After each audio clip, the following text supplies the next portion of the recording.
မင်္ဂလာပါရှင်ခုလိုရွေရာသည့်အပူချိန်ကတနေ့တဲ့တနေ့ပိုတိုးလာနေတဲ့အချိန်မှာကျမတို့အားလုံးဒီတာတတိထားအသင့်ဆုံးအချက်ကဘာလဲဆိုရင် heat လို့ခေါ်တဲ့အပူရှက်တာပဲဖြစ်ပါတယ်ဒါဟာတာမန်ပူချိန်ကြောင့်မောတာတဲ့ပိုဆိုးပြီးအသက်အန္တရာယ်ကြီးဆွရနိုင်ပါတယ်ဒီနေ့ဗီဒီယိုမှာတော့ heat ကနေဘယ်လိုကာကွယ်မလဲဆိုတဲ့နည်းလမ်းကောင်းလေးတွေကိုပြပြပေးတော့မှာပါရှင်ခုလိုမျိုးအကျိုးရှိစေမဲ့ဗီဒီယိုလေးတွေကိုညှောက်ပေးတော့မှာဖြစ်လို့ကျမရဲ့ channel လေးကိုလည်း like and subscribe လုပ်ပေးဖို့တောင်းဆိုချင်ပါတယ်ရှင်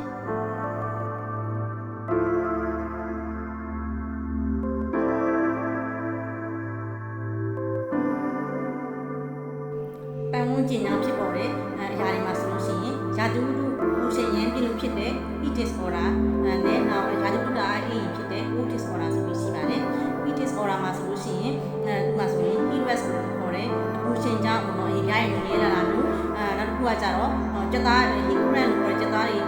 နာကျင်တာမျိုးနောက်တစ်ခုကကြတော့ heat exhaustion ဆိုတဲ့အပူလွန်ကဲလို့ဖြစ်တဲ့အရာနဲ့နောက် heat stroke လို့ခေါ်တဲ့လေဖြတ်တာလို့ဆိုပြီးတော့မျိုးစားတွေပြကြထားပါတယ်ရာသီဥတုအရင်အေးလို့ဖြစ်တဲ့အရာနဲ့ cold disorder မှာဆိုလို့ရှိရင်တော့ခန္ဓာကိုယ်ပူချိန်အရင်ကျဆင်းသွားတာမျိုးရေနစ်တာပြီးလို့ရှိရင်ဘူးဖြစ်တာလို့ရှိပါတယ်မျိုးစလုံးမှာတော့အသက်အန္တရာယ်ထိခိုက်နေပါတယ်ခန္ဓာကိုယ်ကနေလိုလျောက်ထိချုပ်ပေးတဲ့ထဲမှာဆိုလို့ရှိရင်ခန္ဓာကိုယ်ပူချိန်ရဲ့ဇီဝကမ္မဖြစ်စဉ်တွေကိုလိုလျောက်ထိချုပ်ပေးပါတယ်အရင်အေးခဲနေတဲ့ရေခဲအဆိုင်ခဲလေးရဆိုလို့ရှိရင်ခန္ဓာကိုယ်မှာရှိတဲ့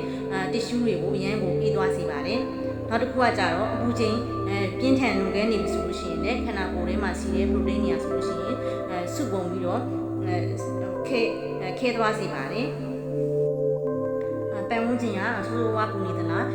ဆိုးဆိုးဝါးဝါအေးနေသလားပုံမှန်မူတည်ပြီးလို့ရှိရင်ခန္ဓာကိုယ် temperature နေပြီးတော့မှခန္ဓာကိုယ်နှွေးအောင်လုပ်ပေးဖို့လိုသလားအပူတွေရောပါသွားအောင်လုပ်ပေးဖို့လိုသလားဆိုတာထိညှိပေးပါတယ်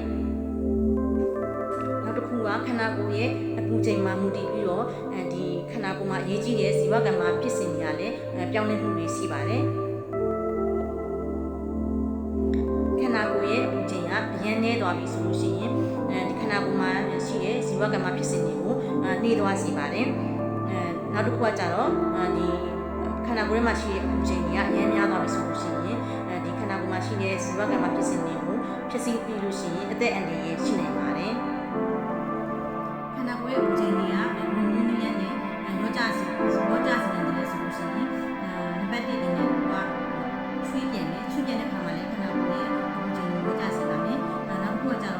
တက်ရှူတဲ့ခါမှာလည်းခန္ဓာကိုယ်ရဲ့အပူချိန်ကိုရောကြစေမယ်နောက်တစ်ခုကကြတော့ခြေဘက်တိုက်တာလို့မရဲ့အေးတဲ့ဟာလည်းထုတ်လို့ရှိရင်လည်းခန္ဓာကိုယ်ရဲ့အပူချိန်ကိုရောကြစေပါတယ်နောက်လေတွေကနေအေးတဲ့ပန်ဝန်းကျင်ကဖြတ်လာတဲ့လေကြောင့်လည်းဒီခန္ဓာကိုယ်ရဲ့အပူချိန်ကိုရောကြစေတယ်အဲ့လိုမျိုးနည်းနဲ့ခန္ဓာကိုယ်ရဲ့အပူချိန်ကိုရောကြတာမျိုးရှိပါတယ်ခန္ဓာကိုယ်ရဲ့အပူချိန်ကဘယ်လိုနည်းနဲ့ရရှိလဲဆိုလို့ရှိရင်နေရနေပြီးတော့မှနေအောင်ကြီးကနေရရှိမယ်အစားတောက်တွေစားတဲ့ခါမှာလည်းခန္ဓာကိုယ်ပူချိန်တွေတက်မယ်ဒီကြွက်သားတွေကိုအသုံးပြုပြီးရလှုပ်တဲ့ခါမှာလည်းခန္ဓာကိုယ်ပူချိန်တက်ပါမယ်ပူတန်ကြောင့်ဖြစ်တဲ့ယောဂမျိုးစားတွေမှာဆိုလို့ရှိရင်၅ခုရှိပါတယ်နံပါတ်1ကကြတော့ heat cramp လို့ခေါ်တဲ့ကြွက်သားနာကျင်တာတွေ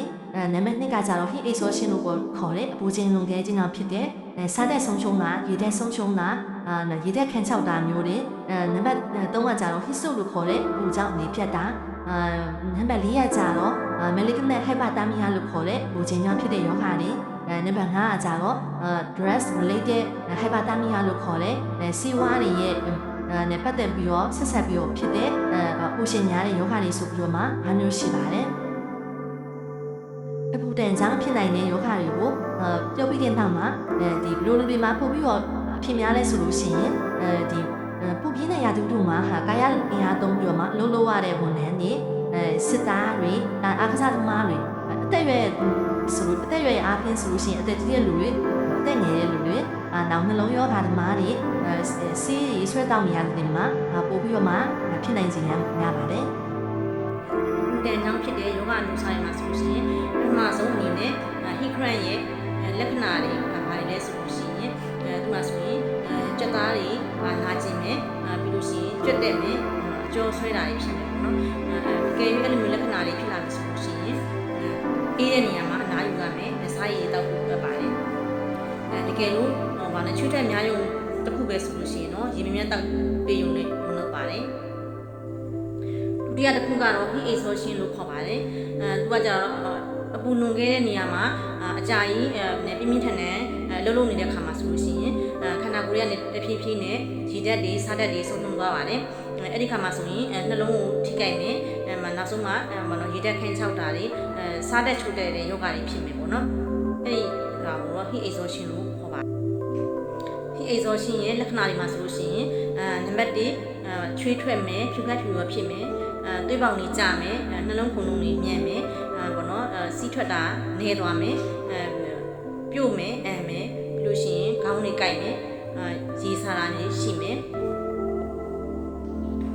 heat exhaustion ရဲ့နောက်ထပ်လက္ခဏာတွေကကြတော့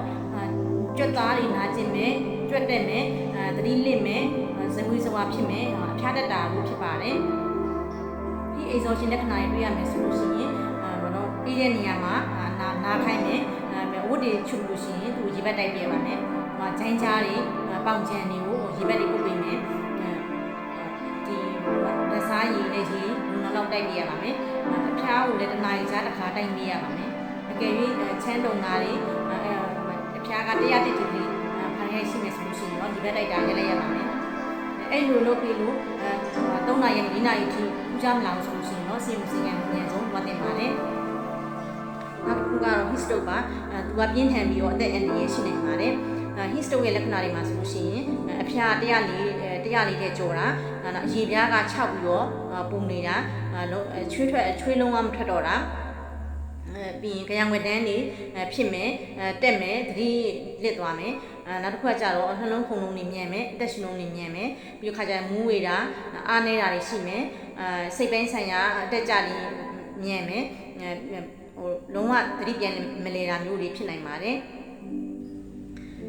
ဘယ်လိုလူတွေကပိုပြီးဖြစ်နေနိုင်လဲဆိုလို့ရှိရင်ရဲတောက်တဲ့လူတွေဘဝလုံတဲ့လူတွေပေါ့နော်စီချိုယောဂရှိတဲ့လူတွေနာရာရှိနှလုံးယောဂသမားတွေကြောက်ကက်ယောဂနဲ့စိတ်ယောဂရှိတဲ့လူတွေမှာပိုပြီးတော့ဖြစ်နိုင်ပါတယ်တချို့စီးပွားရေးကြောင့်လည်းပိုပြီးတော့ဖြစ်နေနိုင်ပါတယ် heat stroke ဖြစ်နိုင်ခြေပုံများတဲ့လူတွေဆိုလို့ရှိရင်နေပူထဲမှာအချိန်ကြာမြင့်စွာအလုပ်လုပ်ရတဲ့လူတွေအပူထဲမှာလေ့ကျင့်ငယ်လုပ်တဲ့လူတွေနောက်အသက်ကြီးတဲ့လူတွေနဲ့နေမကောင်းဖြစ်နေတဲ့လူနာတွေဆိုလို့ရှိရင်ပိုပြီးတော့ဖြစ်နိုင်ခြေများပါတယ် heat stroke ရဲ့နောက်ဆက်တွဲအနေနဲ့ခန္ဓာကိုယ်မှာရှိတဲ့ပုံနှောင်းနှလုံးကြောက်ကဲအသက်ခန္ဓာကိုယ်ရဲ့အင်္ဂါစိတ်ပိုင်းပုံများပျက်စီးသွားနိုင်ပါတယ် heat stroke ရဲ့လက္ခဏာတွေမှာဘာတွေပါလဲဆိုလို့ရှိရင်နှလုံးခုန်မှုတွေညံ့မယ်အသက်ရှင်မှုတွေညံ့မယ်မူးမယ်အားနည်းမယ်မူးမယ်ပြီးလို့ရှိရင်စိတ်ပိုင်းဆိုင်ရာအတက်ကြတွေညံ့မယ်တက်တာမျိုးတွေရှိမယ်ပြီးတော့သတိလစ်တာတွေရှိမယ်နောက်တစ်ခုကကြတော့အရေးများဆိုလို့ရှိရင်6ပြီးတော့ပူပြီးတော့6ပွင့်နေမယ်တွေးပေါင်တွေတက်နေမယ်နှလုံးပစ္စည်းရဲ့လက္ခဏာတွေလည်းတွေ့ရမယ်အသက်ပစ္စည်းရဲ့လက္ခဏာတွေလည်းတွေ့ရမယ်နောက်တစ်ခုကကြတော့တွေးခဲတာယောဂတွေဖြစ်မယ်ခန္ဓာကိုယ်ထဲမှာရှိတဲ့ဆိုဒီယမ်တွေပိုတက်ဆီယမ်တွေဆိုးသွမ်းသွားတာမျိုးတွေတွေ့ရမယ်ဒီလိုမျိုး heat stroke လက္ခဏာတွေတွေ့ရပြီဆိုလို့ရှိရင်ခန္ဓာကိုယ်ပူချိန်ကိုအမြင့်ဆုံးလျှော့ချပေးရပါမယ်လူနာကိုအေးတဲ့နေရာမှာထားရမယ်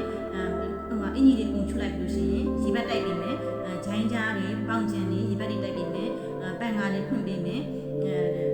အကယ်၍ချမ်းတုံလာတာဒါမှမဟုတ်လို့ရှိရင်အဖျားက38ဒီဂရီစင်တီဂရိတ်ဒါမှမဟုတ် 100.4 ဒီဂရီဖာရင်ဟိုက်ဆိုလို့ရှိရင်တော့သူ့ကိုရေဘက်တိုက်တာညှက်လိုက်ရပါမယ်ကျန်းမာရေးဆိုတာကောက်ွယ်ခြင်းကကုသခြင်းနဲ့ပိုထိရောက်ပါတယ်အခုပြောပြသွားတဲ့ဉာဏ်လေးတွေကိုသုံးပြီးဒီနေရာဒီမှာဘေကင်းကင်းနဲ့ကြိုဖြတ်နိုင်ကြပါစေရှင်ဗီဒီယိုလေးကအကျိုးရှိရဆိုရင်like and share လုပ်ပေးဖို့မမေ့ပါနဲ့ဦးနော်နောက်ထပ်ကျန်းမာရေးပူပြရတဲ့အတွက်ကျမတို့ channel လေးကို subscribe လုပ်ထားပေးပါအောင်အားလုံးပဲကျန်းမာချမ်းသာကြပါစေရှင်